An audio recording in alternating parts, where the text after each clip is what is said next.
Tetapi juga saya kira kalau ini bisa kita rawat, kita pelihara situasinya seperti ini, kita akan tumbuh di atas rata-rata dunia yang hanya 3,2% atau di negara-negara G20 kita ini tumbuh paling baik, dan inilah yang harus kita syukuri, tetapi juga tetap harus kita waspada.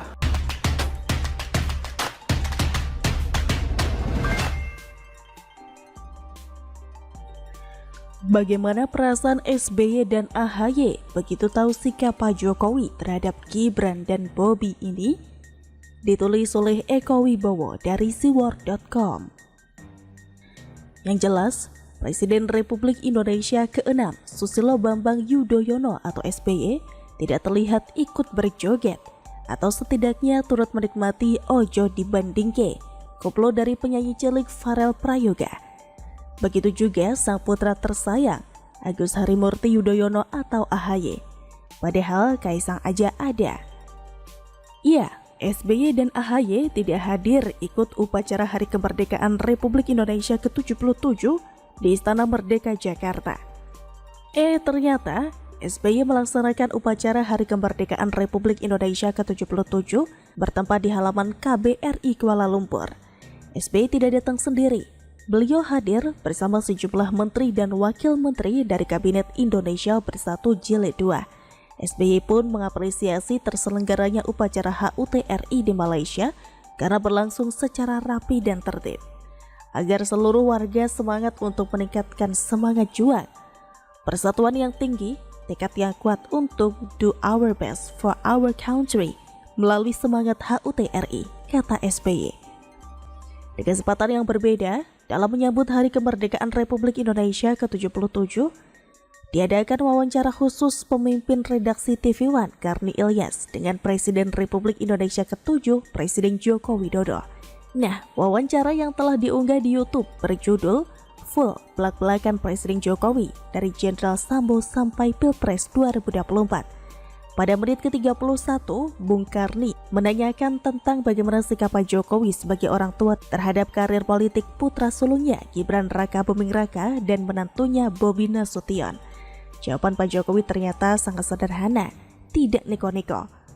Secara garis besar, Pak Jokowi memberi kebebasan. Sebagai orang tua merasa tidak perlu terlalu mengurusi apa yang menjadi pilihan anak-anaknya. Toh anaknya juga sudah gede-gede. Membiarkan pilihannya itu dan mengharapkan agar apa yang dilakukan anak-anaknya itu bisa memberi pengalaman. Dan Pak Jokowi menekankan bahwa segala sesuatu memang harus dimulai dari tahap yang paling bawah. Untuk selanjutnya Pak Jokowi mengatakan biarlah mengalir saja. Aduh, bagaimana kalau Pak SBY dan AHY mendengar pernyataan Pak Jokowi itu? Kok sebagai orang tua bisa secuek itu ya? Sementara dari sisi si anak, kenapa bisa begitu enak? Karena bisa mendapatkan kebebasan, bisa semenyenangkan itu, bisa mandiri menentukan apa yang menjadi pilihannya. Tapi memang enggak banget bila membandingkan antara kedua pasangan orang tua anak itu. Pak Jokowi Gibran dengan kepercayaan dan kemandiriannya, sementara SBY AHY dengan dalang dan wayangnya. Ojo dibandingke. Wong kong ini kok dibanding-bandingke? Orang kayak gini kok dibanding-bandingkan? Saing-saing ke? Yo mesti kalah. Dipersaingkan ya pasti kalah. Silakan goyang lagi bersama Farel. Bagaimana kalau menurut Anda? Dua menteri yang terpilih Kabinet Indonesia Maju, Rabu 15 Juni 2022 merupakan kombinasi kepentingan politik dan evaluasi kinerja menteri. Akomodasi kepentingan politik terlihat dari masuknya PAN ke dalam kabinet, sedangkan evaluasi kinerja menteri menyangkut dua menteri yang terkena reshuffle. Kali ini yang dilakukan oleh Pak Jokowi adalah kombinasi dari kepentingan akomodasi politik.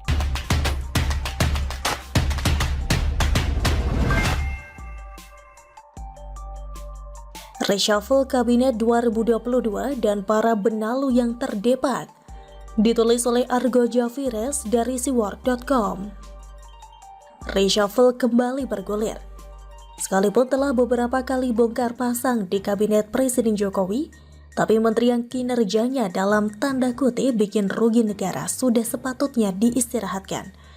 Kali ini yang kena reshuffle adalah Menteri Perdagangan Muhammad Lutfi dan Menteri Agraria dan Tata Ruang Sofyan Jalil. Memang sudah saatnya mereka diganti agar mesin kabinet melaju kencang kembali. Menteri Perdagangan Muhammad Lutfi digantikan Ketua Umum PAN Zulkifli Hasan. Sofyan Jalil sebagai Menteri Agraria dan Tata Ruang digantikan mantan Panglima TNI Jenderal Hadi Cahyanto. Ada beberapa persoalan kenapa Menteri Perdagangan Muhammad Lutfi diganti. Antara lain masalah subsidi pupuk yang tidak jelas dan tidak berdampak positif terhadap swasembada hasil pertanian. Lalu kebijakannya yang akan impor beras sebanyak 1 juta ton di masa panen raya yang menimbulkan kegaduhan. Mengimpor beras di masa petani panen padi adalah hal yang tidak masuk akal. Di satu sisi Presiden Jokowi sudah berjanji tidak akan impor beras lagi. Tapi entah kenapa Menteri Perdagangan Muhammad Lutfi tetap ngotot untuk impor beras dan bahkan menantang siap diberhentikan. Saya mesti memikirkan yang tidak terpikirkan. Saya mesti ambil keputusan-keputusan yang gak populer. Saya hadapi. Kalau saya salah, saya siap berhenti. Gak ada masalah, ujar Menteri Perdagangan Muhammad Lutfi saat itu. Menurut Muhammad Lutfi, cadangan beras pemerintah di Perum Bulog saat itu sangat sedikit, sehingga tidak cukup untuk stabilisasi harga. Selain itu, harga beras juga menurutnya bakal rentan dipermainkan oleh para pedagang atau spekulan. Akibatnya fatal. Sekalipun masih rencana soal impor beras, harga gabah di tingkat petani pun langsung anjlok akibat imbas efek domino dari rencana Muhammad Lutfi. Akibat kegaduhan yang ditimbulkannya, Presiden Jokowi yang harus turun tangan dan cuci piring kotornya Muhammad Lutfi. Presiden Jokowi akhirnya menyampaikan pernyataan tegas bahwa pemerintah tidak akan impor beras. Titik. Masalah berikutnya, dan ini yang paling fatal dan paling parah, yaitu kelangkaan minyak goreng yang tidak kunjung usai.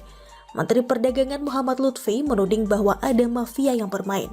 Namun beliau bungkam dan tidak mampu menunjukkan siapa dalang dan para mafia yang bermain itu.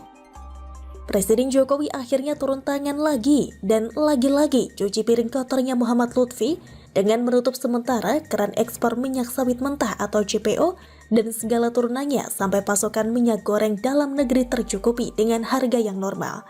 Iya, begitulah kura-kura. Berbagai ketidakmampuan Menteri Perdagangan Muhammad Lutfi sudah lebih dari cukup dan sampai pada batas kewajaran untuk diganti dengan orang lain yang lebih cakap.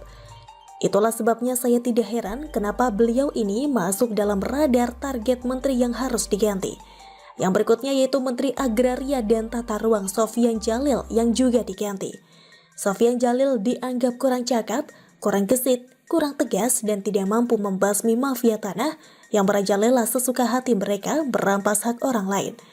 Jangankan orang biasa, pejabat dan publik figur seperti Nirina Zubir pun jadi korban ketidakberadaban para mafia tanah.